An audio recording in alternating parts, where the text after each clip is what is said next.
Hey, my name is Kim Akia. Welcome to my channel. I go by Akia here. Thank you so much for tuning in. If this is your first time watching my channel or coming to my page, thank you so much. I truly appreciate it. On this page, I talk about everything from life, my career, and the supernatural. So my life in LA as an actor, screenwriter, digital creative, and just like living the dream, manifesting the dream. Like, we're all about manifestation and alignment with God over here.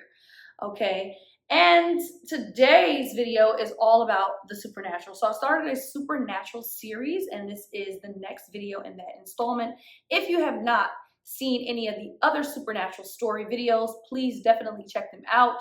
I have some more coming down the pipeline as well. So my next supernatural story that I'm going to talk about today is about a spirit that I encountered at a very, very popular nightclub in New York City. Stay tuned for that story. All right, so this story this happened this was around like 2013, 2014-ish, around that time period. I don't know if you all remember, or you can actually look it up. Maybe there might be some remnants of it online, but there was a very famous and popular nightclub in New York City called Pasha, NYC, P-A-C-H-A.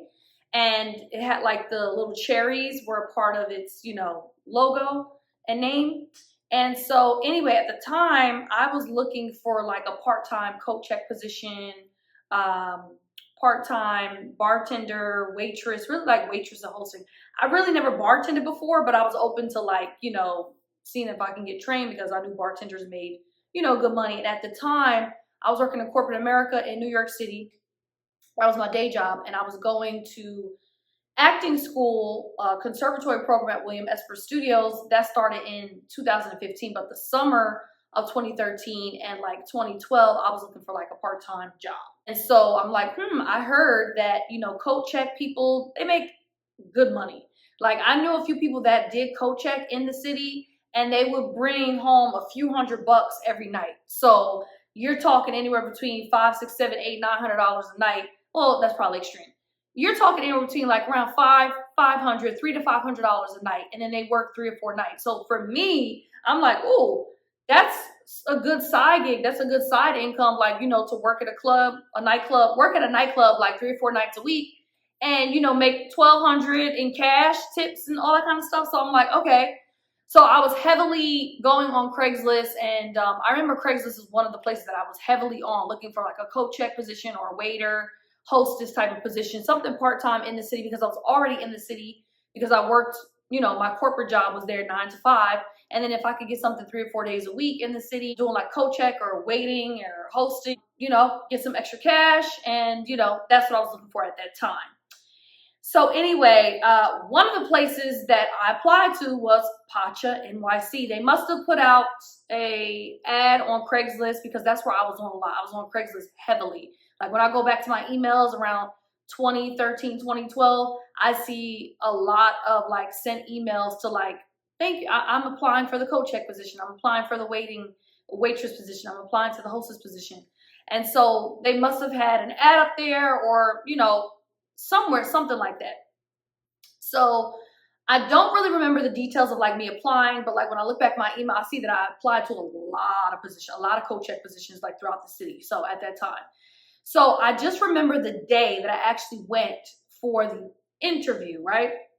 So I remember, somebody replying back to me and set up an interview, come at this day and time. Now, Pacha nightclubs, as you may know, like, it's like any other big nightclub in any city, like they're usually kind of like closed like Monday, Tuesday, Wednesday type, and like the club is usually open like, in the evening times, Thursdays, Fridays, Saturdays, Sundays, things of that nature. So a lot of times the clubs are like closed Monday, Tuesday. And a lot of times these clubs use those 2 days to kind of like, recoup or get things together, clean, all that kind of stuff, do their housekeeping, whatever like that. So I guess like, I believe that I went on like a Monday or Tuesday, because I just remember that it was after work, number one. And I remember that when I went there, it was like during the daytime. So it was like right after work, like maybe 5 or 6.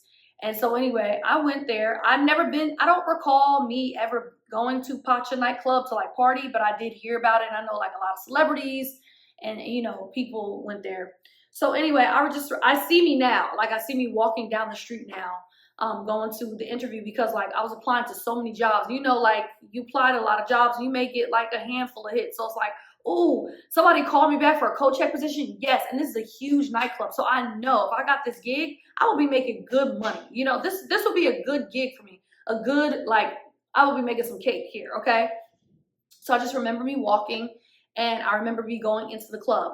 When I got into the club, I'm just visualizing this again because I see it in my mind. When I got into a club, I remember that there was either a man or a woman that greeted me, like when I got into like a vestibule area. And so basically you walk up the stairs, you open the door, there's like a vestibule area, and then there's the doors. And those doors actually open up to like one of the main rooms in the club. But I noticed like when you stand in the main vestibule, like there's a hallway. You can go down that hallway, you can go down this hallway. Now, what I did notice is when I went into this club, it was very dark. Like even though it was like 5 o'clock, 6 o'clock, whatever, it was still very light outside. But when you got into the club itself was like a very dark, and it felt very, very dark. The floors were very dark. I remember the hallways were kind of dark. You could tell that there was a hallway this way and that way. And then there's these 2 big black doors, And so I was told to just like wait right there. So I'm waiting, for the guy that is supposed to interview me. So I'm waiting, and now looking back on the situation, I don't even remember how long I was waiting. Maybe like 10 minutes, 10, 15 minutes, whatever. But I just know at one point, it just kind of became very still in that area that I was. And I just remember I saw, like, literally it looked like a glob of smoke. It literally looked like a wave of smoke. I'm gonna see if I can find a picture online and put it here in the video so that you could see like what I actually saw. So it just looked like a little like wave of smoke. So I just remember my eyes went down, and I see this little wave of smoke just like traveling. And I'm just, at the time, after it happened, I just realized I was in such a trance that I was like locked in on this smoke. I was like watching it move, watching its every move. I was like hooked on it. I couldn't move from it. Like I was just like, when you're daydreaming, you're just like this. That's how it was with the smoke. I watched this smoke come and do its entire move until it exited. And then I felt like I kind of like got out of the trance, and that's when the guy was like, oh, hi, whatever. So anyway, I see the cloud, like the smoke. It's like gray, white, cloud. And it's just like moving. And it's like really big. It's like this, but it's like low on the floor. And I see it moving. I'm just like this, watching it as it's moved. And then I see it. Then it literally crawls all the way up the door. Now, this is a huge door. It's slowly crawling up the door. And I just like, my eyes are just watching.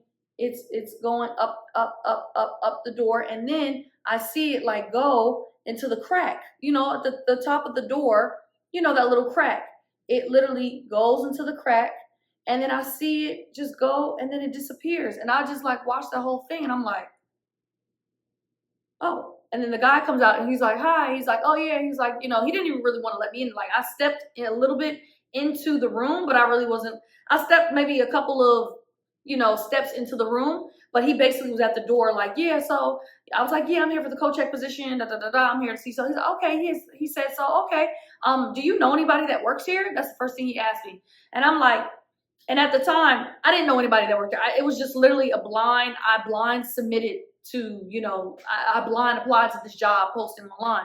And I'm like, no, I don't know anybody here or whatever. And so at that point, I feel like it was kind of like, which is a lot of places, who do you know? Like, if you don't know somebody, they're not really trying to hire you. They're only trying to hire the people that they know are mutual people, referrals and stuff like that, whatever like that. Here's this outside girl coming in. They don't know me from a can of paint. They don't know anything about me. You know what I'm saying? So remember, that was like his one main question was like, oh, who do you know here? Like, do you know anybody that works here? And I was just like, no. And I can't even remember him asking any other questions. He might have asked me maybe 2 or 3 other questions. It was like such a quick interview. And then that was it. And then I was like, okay, thank you so much. And then I turned around and I walked out. And it wasn't until later on that I realized that was a spirit. And I think it was a dark spirit too, because I didn't really get a good vibe from being in that place. Like I said, when I walked in, it felt dark. It was dark. And I didn't get like a oh my God, I'm terrified, I'm scared for my life type of thing. I didn't get that type of feel, but it just felt like, just kind of like dark and stuff like that, which at that time in my life, I was not really, I hadn't gone through my spiritual awakening, and I wasn't really consciously aware of like spirits and, the dark side, the light side. Like I really was not, I didn't really even know, or like that really wasn't in my wheelhouse, like to know. But now I know that nightclubs, lounges, these places have a lot of dark spirits in them and hanging around them, because people go there to party and to drink. That's why they call alcohol spirits, because what alcohol does is it creates holes in your aura. And when it creates the holes in your aura, spirits, dark spirits can come in and, do whatever they want to do. So that's why a lot of these dark, lower level entities, these dark spirits, demonic spirits as well, they literally hang outside of clubs. They're literally in the club all around. They're outside just waiting. They're like literally waiting. Yes, okay, who can we jump in today? What are we gonna do today? So that's how that's how those darker spirits work, the ones that are at the nightclubs. I didn't know that at the time. Now looking back on it, like today, I do not want to work in a nightclub. I will never, I should say never say never, but I have no desire whatsoever. And I hope that I never have to work in a nightclub, because that's just one place that I do not want to be. And me being an empath and a very spiritual person, and very, very, when it comes to just like spirits and energy, I'm very sensitive. So that just wouldn't work for me at all. Like I do not want to be witnessing and experiencing. I don't want to be drained for my energy. No, thank you. So I know that now, but back then I didn't know that. But that was actually a dark spirit that I was actually watching, literally traveling from down the hall, up the wall, literally taking its time up the wall and going into the other room. Yeah, it was an actual spirit. And I have seen different types of spirits. I've seen spirits that have different types of shapes and sizes. And so they come in so many different shapes and sizes. So if you've seen different types of spirits, different shapes and sizes, please comment below. Have you ever seen a spirit in a nightclub? Have you ever witnessed that? I also have another quick story, which is like an addendum to this. One of my high school friends worked in a nightclub for many, many years. She was, I think, a bottle girl. I mean, for many, many years, she worked in the nightclub. And I remember one time she posted on Facebook, this must have been like 15 years ago. She posted on Facebook, I guess, one night when she got back from the club, or just like a picture of her and her family in her house. And there was a demon, a tall demon behind her. And I think she said something like, oh my gosh, like, do y'all see this behind me? Or do y'all see what's in my house? And immediately I thought to myself, like, oh, you're working at a nightclub. Like, do you know how many demons dark spirits, lower level entities like live in the nightclub? You brought something home with you. There's something attached to you, or you brought something home with you, and now it's in your home, like around your family and stuff like that. Like, yeah, no, it's a no for me. It's a hard no. Okay. I don't even know how this came up. But I remember I was talking to one of my friends in New York City around the time that I had applied, or like later on. I just don't even remember. I see me talking to him now, and I just remember him telling me that the reptilians run Pacha NYC. And I said, I think I told him about my experience. Like, I think I saw a spirit in there or something like that. Or like I had a interview there, a code check, but I didn't hear anything, or like something. And he's like, oh yeah. He's like, the reptilians, they run Pacha NYC. They own they own Pacha. And I was like, what? He's like, yeah, they're reptilians. They're reptilians. So I don't know how true that is or not, because, I don't know, he was an associate of mine at the time, really cool, great guy. And I know he was going through a lot of things on his own. So I can't really even tell if like he was really telling the truth, or he was just going through some things of his own. You know what I'm saying? Like, you can't really tell. But this is what he told me. He was very, very adamant about it. And so I just wanted to add that little quick note in there. Supposedly that's what he said. I don't know. So anyway, that's my story about the spirit that I saw at Pacha nightclub in New York City back in like 2012, 2013. So let me know your thoughts. Like, please let me know your thoughts. Like, have you had any of these type of experiences? Have you seen any of these type of spirits at clubs, outside of nightclubs? or any just like strange oddities or supernatural things like in nightclubs or around nightclubs, because it's a real thing. So anyway, thank you so much for tuning in to another video. Have a great day and stay safe out there, stay protected, stay prayed up. Okay, God bless, peace.